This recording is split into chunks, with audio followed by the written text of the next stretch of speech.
දැන් අපි ගත්තොත් වගාවක්. අපි හිතමු වගාවේ අපි මේ මුලින් කියන්නේ මේ අග කපලා දානවා. අග කපලා දානවා. ගහක් කියලා හිතමුකෝ. අග කපනවා. සැරින් සැරේ කපනවා. කොච්චර කැපුවත් තව තව දළු දානවා. තව දළු දානවා. මොකද හේතුව මුල හොඳට තියෙන නිසා. අන්න ඒ වගේ තමයි අපි මේ මතු පිටින් අපේ අතේ තියෙන දේවල්, gedara තියෙන දේවල් කොච්චර අතහැරියත්, අයින් කරත්, දුන්නත් තණ්හාව නම් අඩු වෙන්නේ නැහැ. තණ්හාව එහෙමම තියෙනවා. ගහක මුලම ගලවලා අයින් කරන්න ඕන.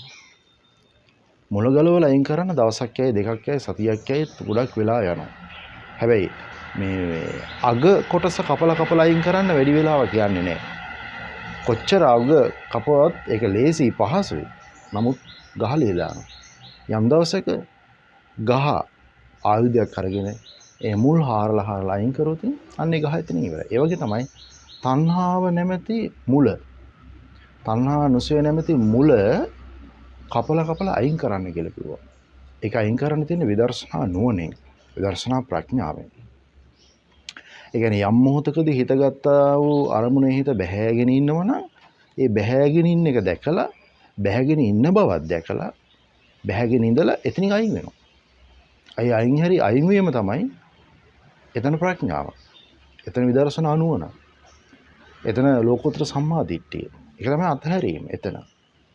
එතකොට මේක 100 ලක්ෂ කෝටි වාරයක් අපි තුලින් දැකීම සහ පුරුදු කිරීම තමයි අපිට කරන්න තිබෙන්නේ.